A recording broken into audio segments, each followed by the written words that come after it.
Harka fuunee kam jirtu kabajamtoota hordoftoota Bulloo Entertainmentii egaan sagantaa keenya guyyaa irraatti gaaffii adda addaa magaalaa keessa naanna'uudhaan namoota gaggaafachaa jirra. Haala yeroodhaanis ilaallatee irra nu fuulduratti keessummaa tokko qabadheen jira. Keessummaan kunis maqaa ishee nu beeksiftee sanumaan booda gara piraank yookiin gaaffii keenyaatti ceena jechuudha. Turtii gaarii nu faana godha. Ani maqaan koo Daani'eel Abarraan jedhama. Bulloo Entertainment irraan dhufe maqaa kee nutti miti saniin booda gara gaaffiitti ceena. Tole carraa kana laalachuu keessaniif guddaa galatoomaa. Maqaan koo Obsee Taammaneen jedhama. Bakki jiraadhu Furii. Baga nagaan dhuftee siin jenna. Gaaffii tokko si gaafachuu barbaadeen ture. Gaaffiin kiyyanni jalqabaa diaspora jechuun maal jechuudha? Waa'ee diaspora beekta samoona kana akka jirutti biyya alaatti diasporaan Finfinnee galaa jiru simatamaas jiru. Mee diasporaan kun eenyudha? Diaspora jechuun maal jechuudha? Diaspora jechuun lammii biyya keenyaa kan ta'an jechuudha. Biyya alaarra kan jiraatan jechuudha. Nu keessaa baane jechuudha. Biyya alaa keessa kan jiraatan jechuudha. Biyya keessaa baane biyya alaa jiraatan. Biyya kam warra jiraatan? Biyya alaarra kan jiraatan jechuudha. Tole lammii keenya taane biyya alaa jiraatan. Biyya kam keessa yoo jiraatanidha kan diaspora jedhamuu danda'an? Ameerikaa fa'aa, Ingilizii fa'aa. Ameerikaa, Ingilizii yoo jiraatan diaspora jedhamu. Fakkeenyaaf amma ijoollee baay'een keessumaa ijoolleen dubartoonni biyya keenya baay'inaan biyya arabaa jiru. Isaanoo biyya keenya ba'anii biyya alaa jiru jetteetta. Isaanoo diaspora jedhamu. Isaanuma warra rakkinaaf jecha biyya ba'anidha. Biyya ambaa warra jiraatanidha. Warri kun garuu diaspora jechuun warroota birrii qaban jechuudha. Kanaaf diaspora warra birrii qaban. Garuu biyya ba'aniiru birrii qabu maali? Warri biyya arabaa jiran birrii qabani?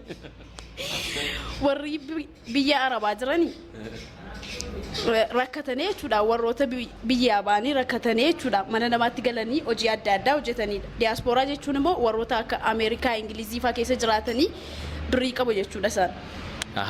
Calqaba akkachi dhaqanii birrii argatan immoo asuma birrii qabaatanii deeman isaanichi. Hojjetanii malee isaanis. Hojjennaan warri biyya arabaa jiran isuma birriin argatanii. Birriin arabaatiif birriin Ingilizii birriin Ameerikaa keessaa tokko miti gaa. Kanaaf warra Ameerikaa jiran qofatu diaspora jedhamu jechuudha. Isaan duwwaa miti. Warra kamiree? Warra kamiree diaspora arga akkasitti? Ameerikaa warra jiraatan diaspora jedhamu. Ameerikaa warra jiraatan qofa diaspora. Warra araba jiranii rakkataniitti hojii qaban diaspora. Warrumti asitti Ameerikaa deeman mataan isaanii gaafa deeman diaspora kan jedhaman asi gargaza warra qabantu deemee achitti argatan immoo achi gaaniiti diaspora jedhaman. Yeroo asii deemanis qabaachuu danda'u. Natti fakkaata. Egaa isheen kan isheen jette warri diaspora jedhaman biyya arabaa jiran diasporaan jedhaman Ameerikaa qofaadha chaarti sinoo maal jettu maallaqaa sababa birrii baay'ee qabanii fi diaspora jedhamu jettee jirti. Haa ta'u erga jettee siif haa ta'u diaspora jechuudhaaf qarshii meeqa qabaatan diaspora jedhamu. Miliyoona 100 Miliyoona 100 doolaaraan immoo lakkoofsa biyyaatiin. Akka lakkoofsa biyyaatti jechuudha. Akka lakkoofsa Itoophiyaatti. Miliyoona amma kan tole akkas taanaan siif haa ta'u miliyoona amma kana yoo qabaatan qofa diaspora jedhamu jettee jirti. Gaaffii biraa immoo gaafan si gaafadhu bulloo jechee jedhu beektaa? Bulloo jechuun ana kan beekutti bulloo jechuun farda jechuudha. Farda akkamii? Bulloo jechuun farda adii. Farda adii. Bulloon farda adiidha jetteetta. Hiika biraan qabu yookiin bulloon farda adii qofa iddoo biraatti iddoo waamamu qaba? Anoon beeku. Eenyutu farda adiidhaan bulloo jedhetti baas? Fardi diimaa gurraachi burreenoo maal jedhama? Yoo isaaniin gaafadha. Tole haa ta'u guddaa galatoomii interviiyuu nu laatteef guddaa galatoomii egaan turtii keenya obsee wajjiniin qabnu akkas buna nu affeertee buna bareedaa kana dhugaa ishee wajjiniin turtii goonee jirra ulfaadhu guddaa galatoomii. Egaan kabajamtoota hordoftoota Bulloo Entertainmentii akkuma interviiyuu obsee irraa arganneeni namni birrii biiliyoona kana qabutu diaspora jedhama jettee jirti. Isinoo maal jettu?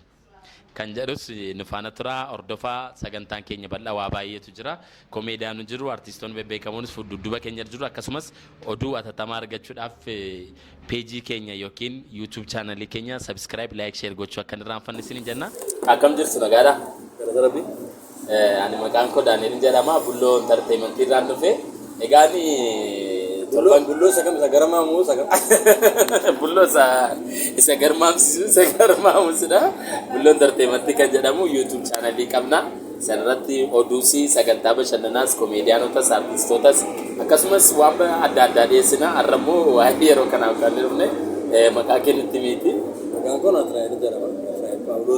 Naatnaayil Paawulos baga nagaan dhufte amma torbee kana keessa diyaaspooraan dhufaa jiru gara biyyaa seenaa jiru mee diyaaspoora jedhaman kun eenyu faana isaan diyaaspooraan kun warra Jibuuti jiranis diyaaspooraadha warra Somaaliilaandiin jiranis diyaaspooraadha warra Sudaan kibbaa jiranis diyaaspooraadha warra amma dhufan kunis diyaaspooraadha akkas taanaan amma diyaaspooraan biyya galaa jiru warra Ameerikaadha malee warra Jibuuti dhufaa jiru egaa inni ammaa kun diyaaspoora gaafa isin jedhu waan isaan fedhan irratti hundaa'ee baashii isaan fedhan irratti hundaa'ee wantuma waan mannatti fakkaata malee hundumtuu diyaaspoora inni Sudaaniinis jirus diyaaspoora. Kanaaf diyaaspoora kan jechiis yoo callaa qabaatedha. Amma haalammaa kanaan akkasuma malee namni Sudaanii jirus namni Keeniyaa jirus diyaaspoora maqaan amma mana isaatii ala jiru jechuudha namni biyya isaatii ala jiru jechuudha diyaaspoora. Kanaaf siifi diyaaspoora kan jedhamu namoonni biyya Itoophiyaa keessaa ba'anii biyya ala jiraatan hundumtuu diyaasporaadha. Eertiraan jiru diyaasporaadha. Akkas taanaan gaariidha. Ishi akkas taanaan ijoolleen amma fakkeenyaaf biyya Arabaa jiran jiru. Ijoolleen naannoo keenya baay'inaan hin deemu. Ijoolleen amma biyya Arabaa Saawudii Arabiyaa fa'aa jiran kun diyaasporaa jedhamu. Isaan diyaasporaa dhugaaniyyuu. Waan sin tu gadi fageenyaan ilaalti warra amma Awurooppaa Ameerikaa jiran kana jala biyyaaf illee faayidaa guddaa kan qabusi gara biyyaattis toran kanas guddaa kan fedhu warra gara biyya Arabaa kana jiran. Alammaa kanaan garuu jarri diyaaspooraan jedhaman jarri barbaadaman jedhaman maallaqa qabani jarri doolaara badaa jiran. Tole amma fakkeenyaaf diyaaspoora kan jechuus maallaqa kaapitaala qaba kaapitaala meeqa nama qabutu diyaaspoora jedhamee biyyaaf affeeramu. Sanillee kaapitaala natti fakkaatu namuma biyya isaatii ala jirudha. Hiyyeessa rakkataa homlasiisa ta'u isa jeela kuftarii qabus ta'u diyaaspoora jechuun namuma mana isaatii ala jiru. Asiifi kanadha maallaqa qabaatis qabaatu baatis diyaaspooraan. Nama mana isaarraa fagaatee jiru biyya isaarraa fagaatee jiru jechuudha diyaaspooraan. Baay'ee galatoomi. Bulloo jecha jedhamu beektaa? Bulloo dhugaa dubbachuudhaaf sirbuma yoo isaan irratti dhageenya. Bulloo kana akkasumatti dhageenya. Godaa jibbilee mana beeku. Bulloon garmaamu tola. Mee jechi beektaa sirbisaa? Garuu beeka sammuu kootti beeka. Afaanin garuu baatee sirbinnatti ulfaata. Tole rakkoon hin jiru. Guddaa galatoomii. Akkam jirtu nagaa keessanii ani maqaan koo Daani'el Abarraan jedhama kanan dhufe Bulloo Entertainment irraa. Bulloo Entertainment irratti sagantaa bashannanaa baay'ee dhiyeessaa jirra. Sarartis oduu yeroo hundumaa guyyaa guyyaadhaan galgala oolmaa guyyaa. Oduu ammeessi yoo dhufu hin gadhiifna arrammoo naannofne haala yeroo irratti biyya keessa Finfinnee keessa naannofne namoota tokko gaafachaa irra diyaaspoora nama Finfinnee keessa biyya keenya baay'inaan dhufaa jiru. Mee diyaaspoora jechuun maal jechuudha? Siif diyaaspoora akkamitti ilaalta? Diaspora jecha Ingiliffaati. Garuu akka barametti isa akka beekamutti diaspora namoota biyya alaa turanii dhufan diaspora jedhama. Biyya alaa kan fakkeenyaaf biyya alaa baay'ee jira. Afrikaa keessa jira, Awurooppaa jira, Ameerikaa jira, biyya Arabaa jira. Isaan kam beeku? Irra caalatti kaayaa osoo biyya Awurooppaa fi biyya Awurooppaa irraa dhufaffaa diaspora jedhamu garuu karaa biyya Ameerikaa irraa maal Ameerikaa kibbaa warra jedhaman isaan irraa fi Awurooppaa garaagaraa irraa dhufan diaspora jedhamu. Fakkeenyaaf amma ijoolleen baay'een ijoolleen biyya keenya keessaa ijoolleen ispeeshaalii ijoolleen dubartoonni biyya Arabaa jiru baay'inaan baay'ee deemanii jiru beekna. Ijoolleen amma biyya Arabaa jiru diaspora jedhamu moo jedhaman? Jedhamu natti fakkaata. Isaanis diaspora akkuma beekaa haalli hojii isaanii gargaaree diaspora jedhamu. Maaf ta'e hojii garaagaraaf deemu wanta argatanis wanti fayyadamanis gargar ta'us akkas taanaan maaliif tamma sadeen gaddaa kana simannaa diaspora godhamaa jiruu fi ijoolleen biyya Arabaa jiraniif hin godhamne warra Ameerikaa dhufaniif kan akkamitti ilaaltame? Garuu nama fi qabatu isaaniifis kita diaspora amma damit nduma kismatti wal fakatuma simaju kana jira Hiiki diasporaa maal la jettee? diaspora namoota biyya alaa turanii biyya alaa jiraatan Okay, biyya alaa biyya kamiyyuu? Moo Awurooppaa? Awurooppaa si biyya kamiyyuu biyya keenya dhala warri ta'e akkasuma. Tole amma kaapitaalli diasporaan jechiisu kaapitaala birrii hammam qabaachuu qabu? Qarshiitti waan murtaa'utti fakkaatu yeroo biyyuma alaa waluma turaniif qarshii garaagaraa kaapitaala xiqqaas guddaas qabaachuu danda'u garuu kaapitaala wanta murtaa'u ni yaada. Kanaaf hundumtuu ol keetaa jechuudha. Gaaffii biraa yoon si gaafadhu immoo bulloo beektaa? Bulloo jechuun maal jechuudha? Bulloo akka naannoo keenyaatti istiffaatee akka bulloo jecha fardaaf itti fayyadamu. Farda akkamii? Farda adiis ta'ee jechuun karaa magaala wayii kan ta'eef bulloo akkasii jedhame. Adiis ta'ee fagaata. Maqaan turuufaa bulloo jedhama. Bulloo jedhama. Naannoo kamittidha? Naannoo keenya samma gara sabbataa keessa jirra. Asittis akkasuma jedhamee waamama. Tole guddaa galatoomii ilfaadhu nufaana turtii gochuu keetiif guddaa galatoomii. Waa'ee diaasporaadha kanarraa haasaa jirru naannofnee magaalaa keessa naannofnee jiraattota gaafachaa jirra. Diaasporaa maali? Maali qabeenyaan isaa yoo ta'edha kan diaasporaa jedhamu maqaan isaa maalirraa dhufe akkam jedhama kan jedhu namoota gaafachaa jirra nufaana turtii gaarii godha. Egaan torbee kana yookiin ji'a kana keessa diaasporoonni baay'een gara Itoophiyaa seenaa jiru. Mee akkamitti ilaalta diaasporaa jechuun maal jechuudha? Maanni hiikni isaa? Diaasporaa jechuun akkatti yaadatti safara keenya hin jiru. Diaasporoonni maal safara keessan hin bakkatu moo? Safara diaasporaa jedhamee beekamu jiraanna. Yoo yaadu namoonni diaasporaa jedhaman warra garaa gurguddaa maallaqa fakkaataa yeroo warra garaa gurguddaadha diaasporaan naaf jedha. Warra garaa gurguddaa akkas taanaanis kunoo garaa qaba diaasporaadha re. Akkasumatti fakkaata diaasporaa jechuun akkasitti yaadaa ture garuu amma fi waan tokko ilaalaa jira. Diaasporaa ammoo yeroo gaafatu yaada sirriitti jechuudha. Tole amma diaasporaan biyya Ameerikaadhaa dhufaa jiran baay'een isaanii dhufaa jiru. Ameerikaadha moo Awurooppaadha moo biyya Arabaadha moo eessa warra jiran amma diaasporaa jedhama? Akka yaadutti biyyoon darraa warroonni jiran diaasporaa jedhamu. Biyyoon dhumaa. Amma ijoollee nama. Fakkeenyaaf Itoophiyaadhaan ala fakkeenyaaf Itoophiyaarraa deemanii warroonni biyya alaa jiran marti isaanii diaasporaadha jedhamee. Diaaspora jechuun maal jechuudha mee? Diaasporaa jechuun lammii Itoophiyaa ta'ee kan lammii biyya kana keessatti dhalatee biyya biraa jiraatu. Biyya sanarraa yeroo dhufu diaasporaa jedhama. Kanaaf amma yoo Sudaan deeman diaasporaan jedhama gaafa nu. Sirri. Diaasporaan jedhama Sudaaniin dhufe gaariidha. Yoom biyya Arabaadhaa dhufe hoo? Inni sirri. Hundumtuu diaasporaadha? Diaasporaa. Mee diaasporaa jechisuuf kaapitaalli isaa qarshii meeqoo qabaate diaasporaan diaasporaa jedhama? Lakkoon qabu tilmaami maaliif diaasporaan dhufee investimentii godhuuf jedhama biyya keenya keessatti birrii meeqa yoo qabaate diaasporaa jedhama? 1,000. 1,000 immoo diaasporaa ta'a? Tole guddaa galatoomii. Isinoo maal jettu laata? Diaasporaa kan jedhamu 100,000 kan biyya ormaa yookiin Sudaanis jiru Ameerikaa jiru hundumtuu diaasporaadha jedha poleessi keenya. Kaapitaali isaa immoo qarshii 100,000 jedha. Isinoo maal jettu laata? Garuu gaaffii biraatti gaafcheessu bulloo jecha jiru dhageessee beektaa?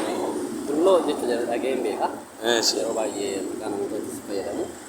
Sarraan kana ta'ee bulloo jechuun farda jechuun akkasumas farda diimaa ta'ee diimaa osoo hin taane keessatti akka magaalaatti ta'u bulloo jedhama.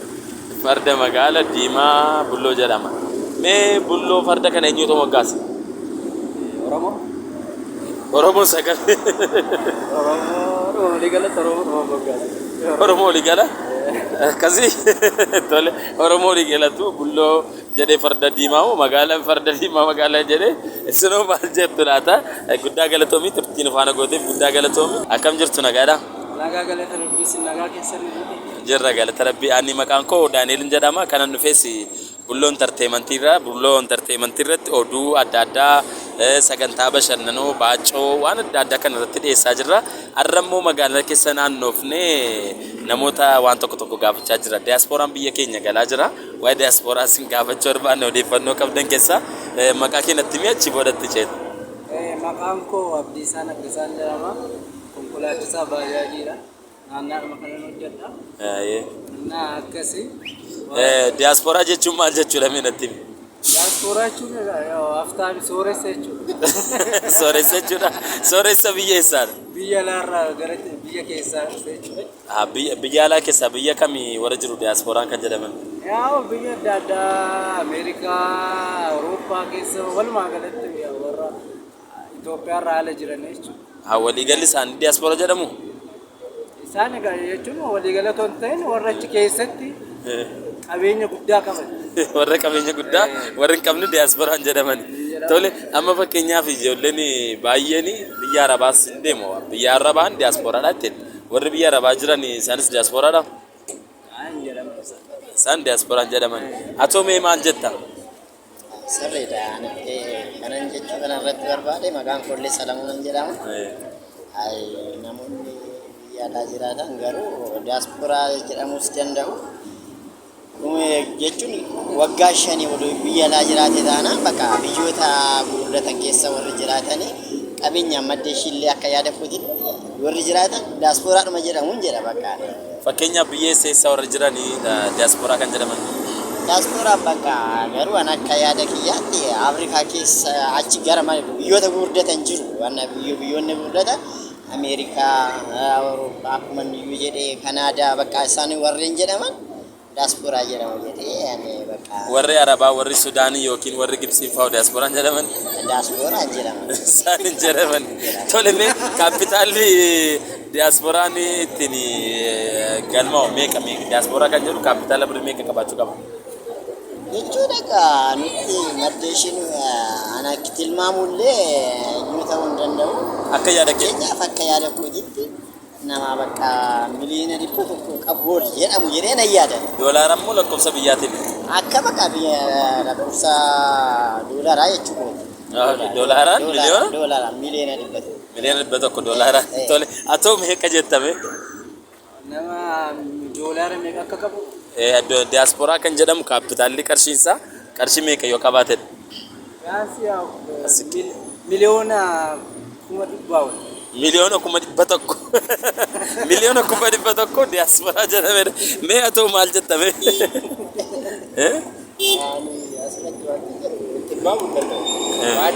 Akka wasitti fakkaatu. Diaspora kan jedhamu waggaa 5 Akkasii qarshii meeqa qabaateeti diasporaadhaaf? Beektu qarshii isaanii dhiisii gammarre. Tole guddaa galatoomaa hundi keessan ulfaadhaa yeroo keessan naalattanii hojii dhaabdanii dubbachuu keessaniif guddaa galatoomaa Bulloo Entertainmentii irratti argattu odeeffannoo kana achi YouTube irraa argachuu dandeessu. Like, subscribe, share gochuu akka hin irraanfanne ulfaadhaa galatoomaa isin jenna. Qophiin keessan nutti tola. Ilaallee irratti inni ilaalla waan ta'eef yeroo baay'ee nutti tola. Itti gammadaa jirra. Isinis cimaa fi akkasumatti nu bohaarsaa jechuudha. Tole guddaa galatoomaa ulfaadhaa eegaan darbu keenya irra isaan kana wajjin qabnu fitnee jirra guddaa galatoomaa.